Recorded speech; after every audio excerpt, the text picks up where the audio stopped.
Welcome to Old Timers Day. Can you believe this is the 71st year the Yankees are honoring their former players?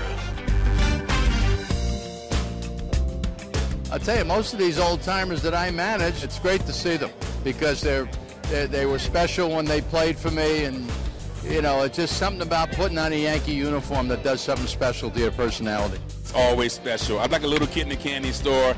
It just brings back so many great memories. We come out here, we tell our stories, and every year the stories are more fabricated. It's a small fraternity of guys, and they're special guys, and it's good to be here. It feels good. It feels good to put pinstripes on, be in front of the Yankee fans, and I would never think that I would be a teammate of Ricky Henderson or Goose Gossett, so I'm a part of this now.